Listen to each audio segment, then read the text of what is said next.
Welcome to the Resistbot Podcast, hosted by me, Melanie Dion. Join me this week and every week as I chat with the advocates and activists in your neighborhood at the intersection where policy meets people. Now, let's start the show. Hello and welcome to this season's 5th episode of the Resistbot Podcast.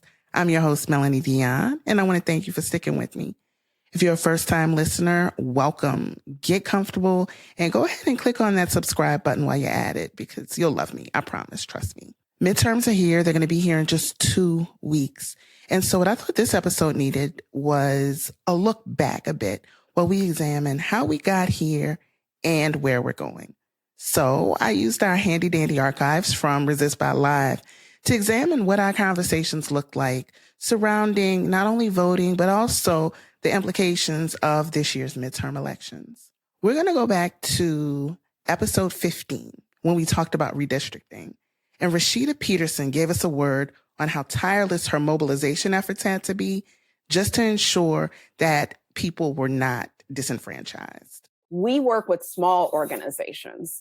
In most instances, like I said, we're all volunteer. What that means is we all have day jobs. And I think that actually makes us more approachable because we try and make sure that all of our messaging and all of the campaigns that we've worked on and we did a couple of campaigns around the census. And now we've sort of taken this issue of redistricting because we've seen how it's affected some of the races that we've been involved in. And we really simplify because, as I said, we're volunteers and there's a core of 12 of us. And then we have a list of about 400 that then we mobilize all around the country and we mobilize them to do different things. And so because, a lot of us have day jobs and a lot of us have other things that we're doing, we have to really, really simplify. Also, any of the campaigns that we do, we tend to go into a particular region and an area, and we always make sure that we have a local anchor in that particular state. And so that local anchor then helps support us as we've done some stuff in Louisiana, we've done some stuff in Texas, Maryland, also Virginia. We supported some candidates in New Jersey and in Pennsylvania. And what we do is we go in first, we try and evaluate sort of as a small group, do we have enough capacity, to help support a particular either campaign, whether it be redistrict or particular candidate. And then we will then do a mapping of who's doing what and try to look at it from a diversity lens because that's what's particularly important to us. And then that's how we move. And so all of our campaign materials, and you'll see on our Twitter, we really try and make sure that we're simplifying the messages. The work does not stop, and I appreciate Rashida and the work that she does with her group Diversity Matters. That episode resonated with me because it was just her and a group of her friends seeing a need and pulling together. They're not a traditional 501c3 organization. They are everyday citizens who want to make sure that your voice is heard when there's funny business with redistricting, what have you. Rashida and people like her on the case. So thank you for that. Now, another thing that happened, we dealt with the passing of SB 8 in Texas, as well as the overturning of Roe this summer. And we were visited by Kia Smith, who's an activist, just a wonderful all-around person, and talked about the subject of reproductive justice and bodily autonomy. And I want you to listen to what she had to say in episode 16 about how religion and right-wing politics have been shaping the political conversation surrounding bodily autonomy.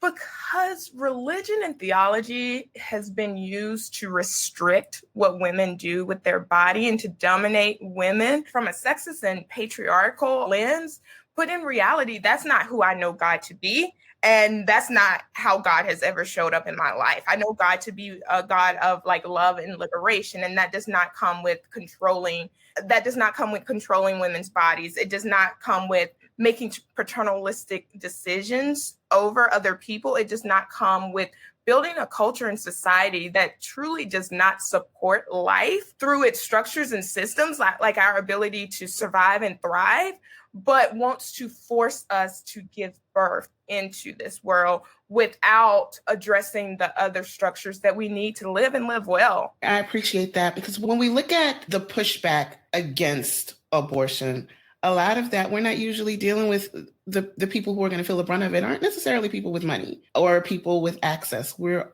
often dealing with economically disadvantaged or otherwise marginalized people. You're in Georgia, which, hey, it just flipped blue. Okay.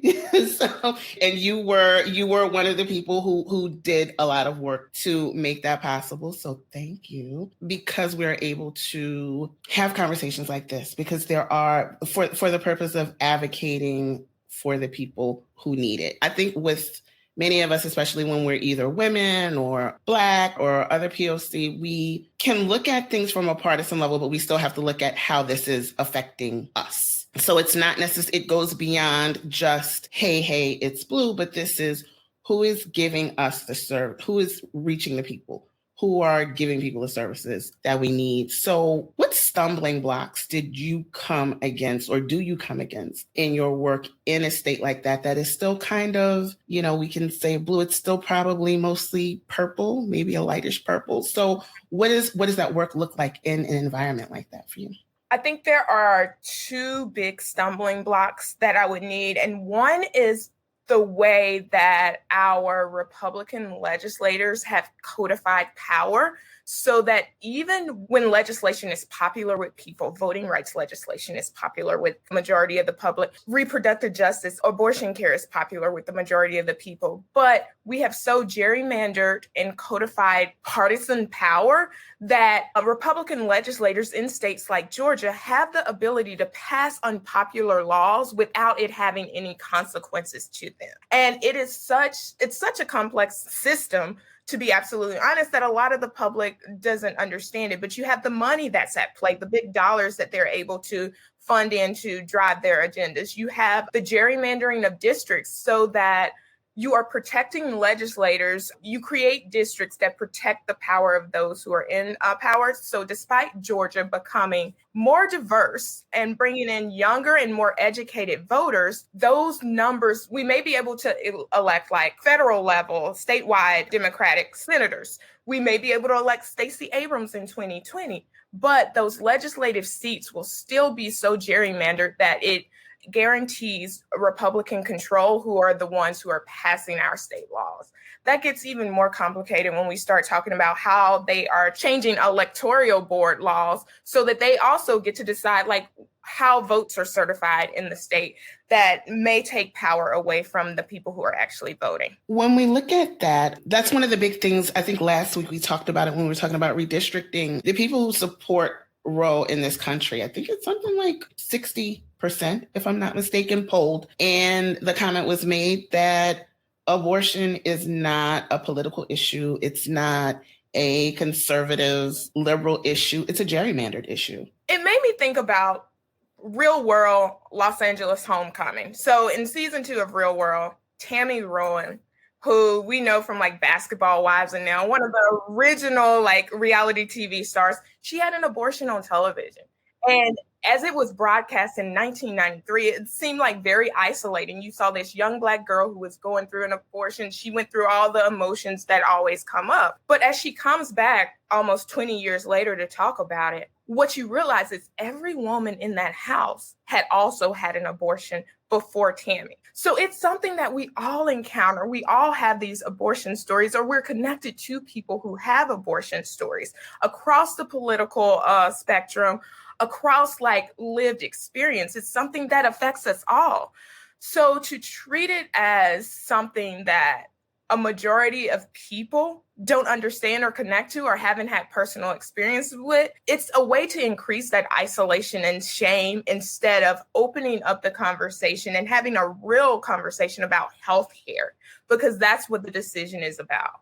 When we look at the big boy, I'll call it SB 8, the so-called heartbeat bill in Texas, when it addresses the heartbeat of the fetus, there's nothing that addresses how Black infants are twice as likely to not see their first birthday in Texas. It doesn't address how the mortality rate for Black women, I think it's 17.9 for white women per 100,000 births in Texas. It's 44. So it's more than twice for Black women. So when you start looking at these restrictions and the lack of care that comes around it, it comes back to it being an attack against disadvantaged people. And how that can be segmented. I mean, I'm a 45-year-old woman with health insurance. Even with these restrictions, if I needed an abortion, I more or less have the resources to figure out how to get where I need to get one. Someone else, a 25-year-old who's just out of college, may not have that. So we're looking at an attack against just another way to penalize people for being poor and disadvantaged. Absolutely. And even when you look at what it takes to care for a kid. So let's say for some reason people have these kids. We don't provide paid leave. We have no federal paid leave policies for parents who give birth. We don't provide childcare. Our childcare costs are unaffordable. So what you're doing is you are creating a system and structure where you're forcing people to give birth to kids, and you're not providing them with the structures or supports to care for those kids well, not from infancy throughout college. If we are truly going to be about life and ensuring that we are able to thrive, we have to build systems to support that and not try to control women's reproductive choices. That is a backwards way of thinking about it. And it tells me that you really don't care about life or babies. You care about the control of women and their bodies. I think all of us, we're mostly in the same age group, more or less. I think we're all very close in age. So I like to ask everyone, from your personal experience in just having been a woman all your life, do you feel that the conversation has deteriorated? Because for me, I remember when Tammy, that episode and how it felt like things were progressing forward. It does not seem that way to me now. It seems like we're kind of just in this holding pattern. I feel like we've been having the same conversation for 50 years. I feel like we have to. So, what's frustrating, I think for me, I feel like every time we collectively who are aligned take steps forward, there is energy that comes at us that pushes us 2 steps back. This is what it's felt like for the last 5-6 years. I think many of us are exhausted, but still it also activates this fighting spirit in us where it's like, no, you're not going to do that because I know what is possible. And I'm just going to keep moving forward. And I think at a time where many of us are exhausted and many of us feel that pressure of, being pushed 2 steps back, what I'm here to show up and be like, what is everyone else doing about this? You see what I'm seeing? So that's where I'm at with this in a year of elections, right? I'm always appreciative of Kia and people like her who are in the church themselves and who see the dangers of where the separation or the non-separation of church and state takes us. So thank you for those good words, Kia. I want to go just a little bit deeper into bodily autonomy with our next clip, because we can't leave out how these conversations impact our trans friends. When we talk about even something like abortion, that's not limited to women. We have to reframe how we look at that conversation. And when we look at the broader perspective of bodily autonomy and how our trans friends cannot be left out of the conversation. In our 21st episode, I got a chance to sit down with Lauren Rouse, Bianca Mack, and Deandra Alon, and each of them spoke on what democracy is like for them as people who have to deal with other people attempting to make just their existence a debate point. So let's listen in for that. Folks, in the sense of there's this running thing where they just feel like a lot of people were assigned male at birth or just wanting to transition to being a woman so they can excel at sports better, because I guess competing against males wasn't good. So they're going to try to just go the easy route and try to beat out women and stuff. But I feel like a lot of that is mainly from rhetoric we see from like shows and stuff. Like I know South Park, they touched on that and they were like went completely over the top. And then I just feel like for the most part, it's like this thing where it's, you're not even really basing it off the person. It's just the part they have. So it's one part running around with all these other little girls kicking a ball and like throwing stuff, even though the sport at all has nothing to do with that. And then if that trans person happens to excel, then you got all these mad parents, just like back in the day when a parent would be mad that like a black child or a non-white child was like exceeding in sports over the white child. And so really just the same thing. Yeah, I am the current the Young Democratic Socialists of America chapter at the University of Central Florida, which is located in Orlando.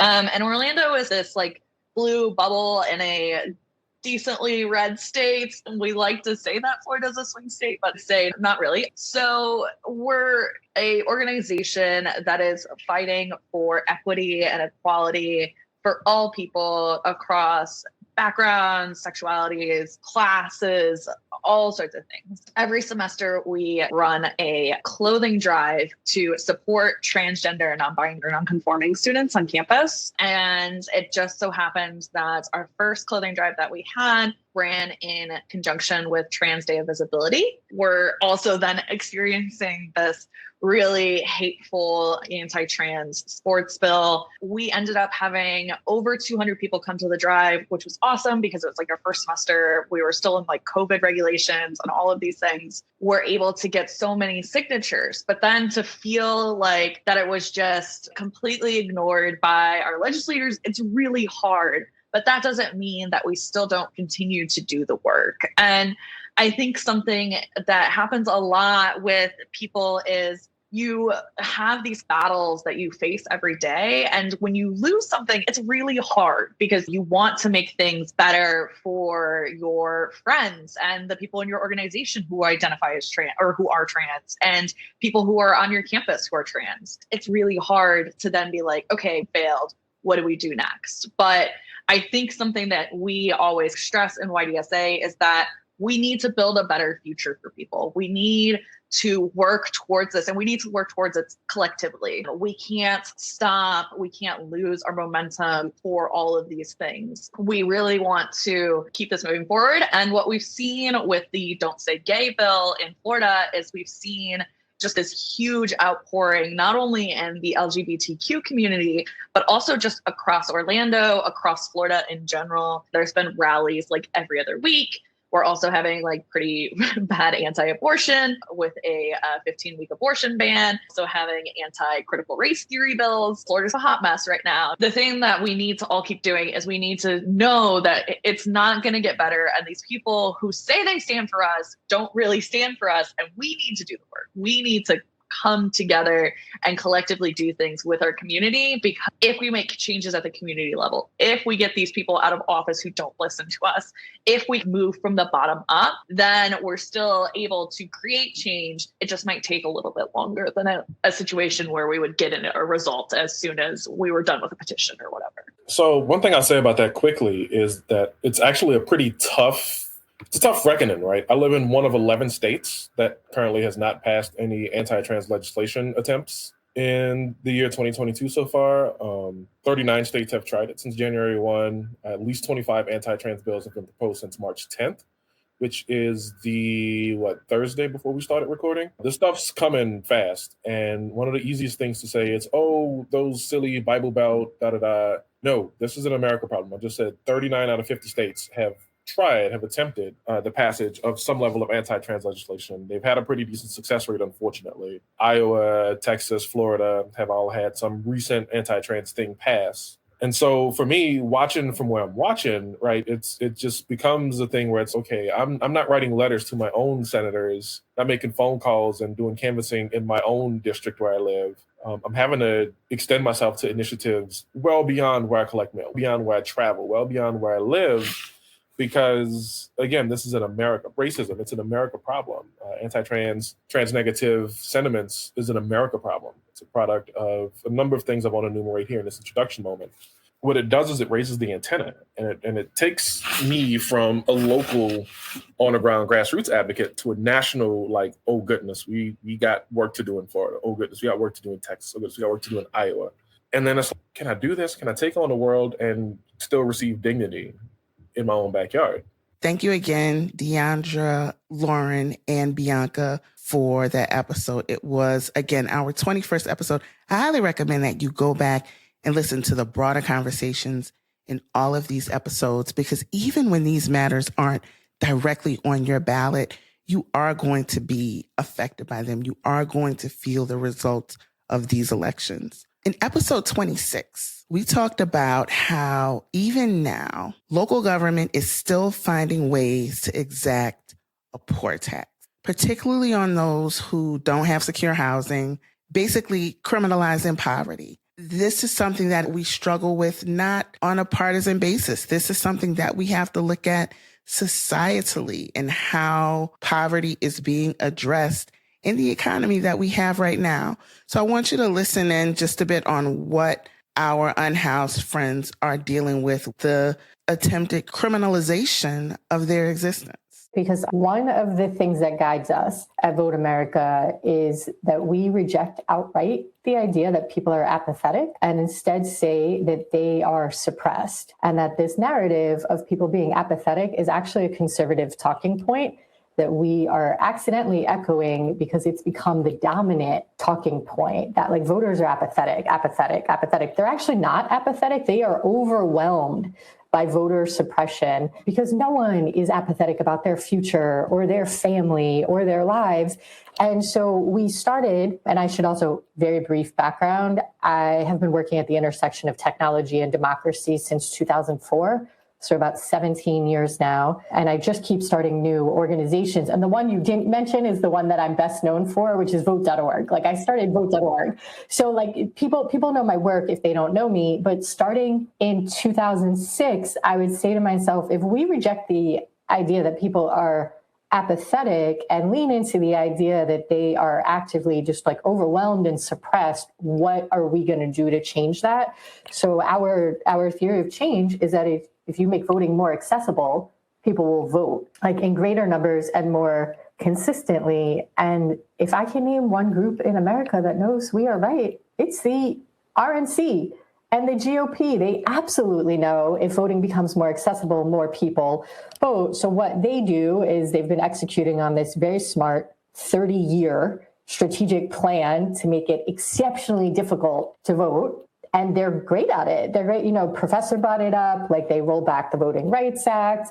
They attack the Help America Vote Act. Sometimes they just outright ignore the laws. Like Alabama just did not get around to like following the Motor Voter Act of 1993 until 2016. Just didn't get around until the DOJ got involved. But at Vote America, we are focused right now on one very specific thing, which is getting souls to the polls, like anything we can do to help people cast ballots. So we have our website where you can find just oodles of information, which gets overwhelming. So then we built this entire tool set to help guide you through like the 50 different processes for registering to vote, for getting an absentee ballot, for checking your voter registration. And then we do a ton of proactive outreach to what is called low and mid propensity voters.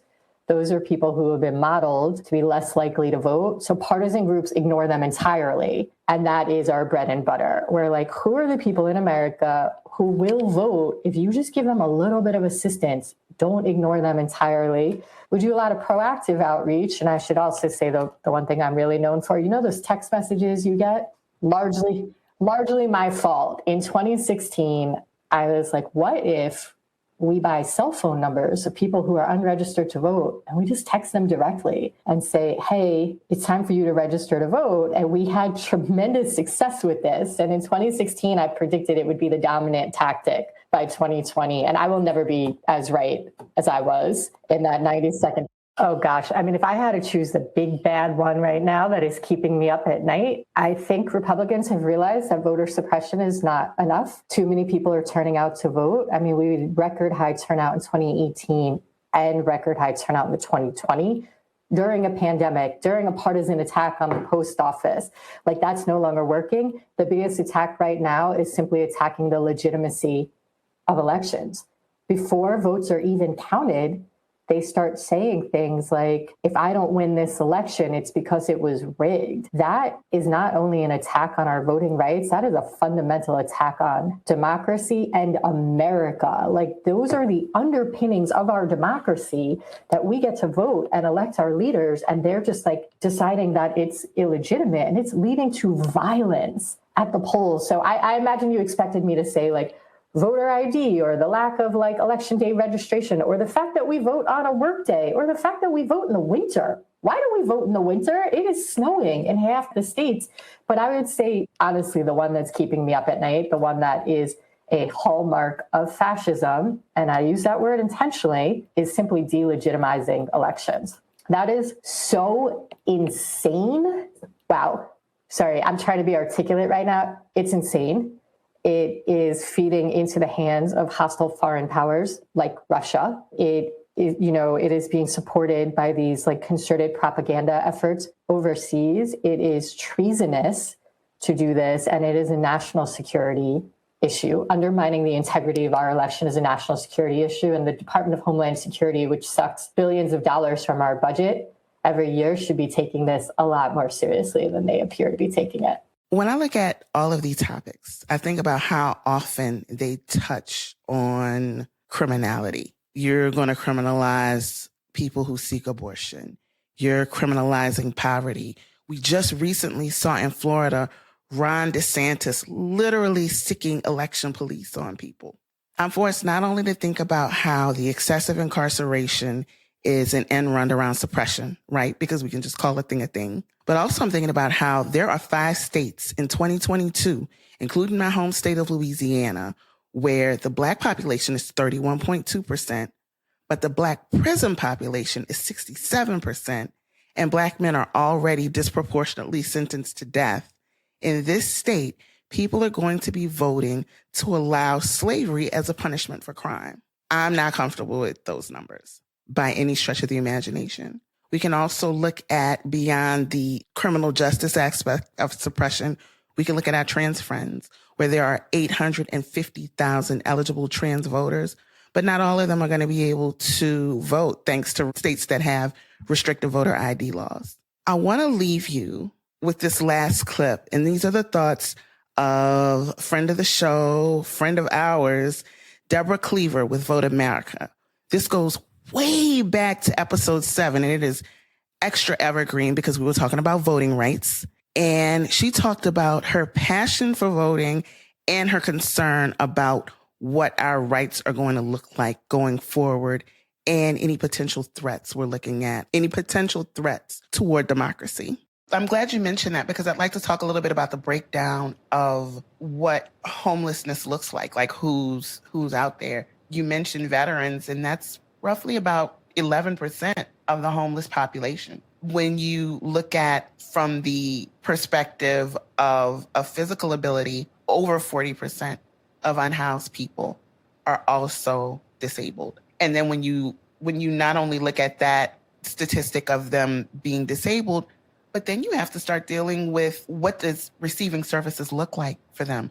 What does it look like if they get to a shelter and that shelter isn't accessible? I talked to our friend Valissa Thompson because I'm always loving her input, and she has done some work on a report with the Century Foundation. One of the things that she actually said was disabled Black and Latinx renters were especially likely to be housing insecure, and that's roughly at 52 and 50% respectively. And she went on to say that the significant unemployment and underemployment rates of disabled people in comparison to their non-disabled counterparts, especially those of color, as well as a host of other factors, contribute to houselessness of disabled people, and it goes ignored and unnoticed in these discussions. One of the reasons it's so easy to push past this problem is because we're pushing past the people who in other ways get ignored anyway. When we're dealing with people of color, when we're dealing with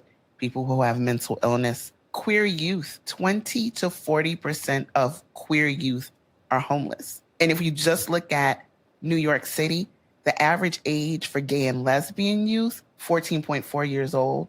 The average age for trans youth, 13.5 years old. So when you go back to encampments being destroyed, when you go back to people being rousted on the subway, when you go back to people being rounded up, some of these people are children who need other services, who need educational services, who need family services, and instead they are being forced into, more times than not, more difficult situations. I mean, everything is connected, right? When you look at unhoused youth, then you have to look at sex trafficking. It's just one thing after another, and we're not dealing with the issue.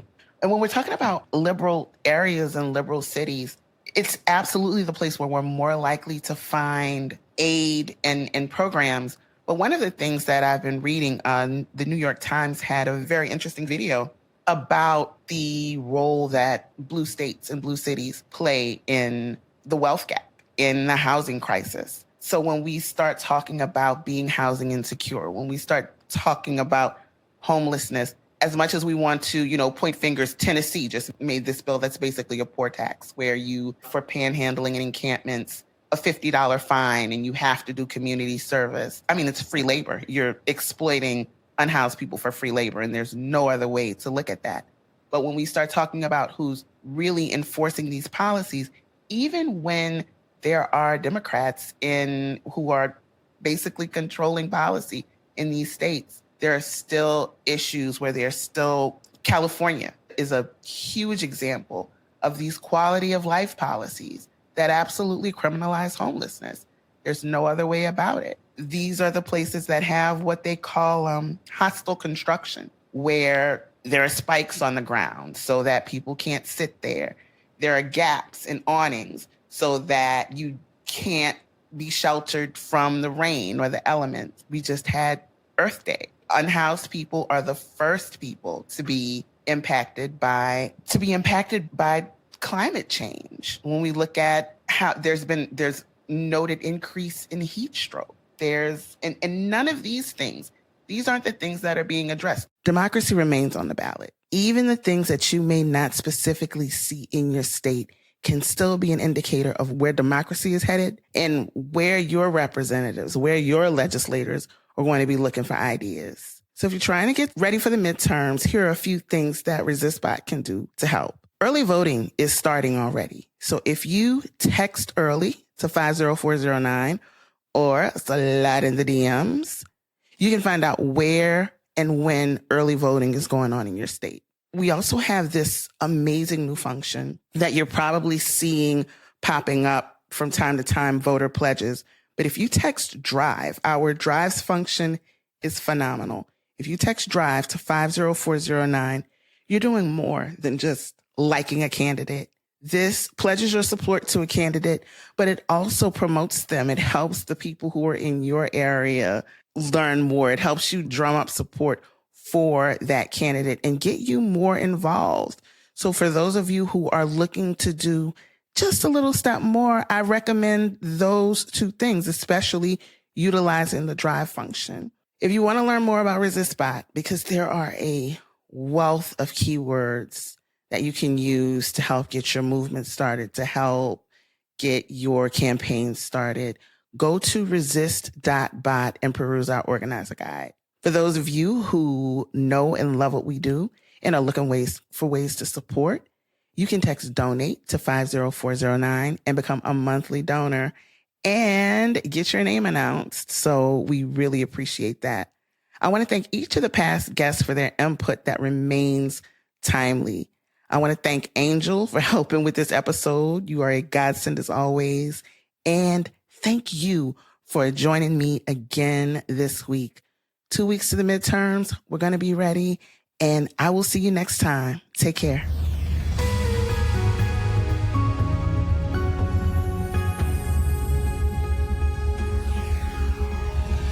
The Resistbot Podcast is a production of Resistbot Action Fund, a social welfare nonprofit organization. Resistbot is funded by monthly donors like you.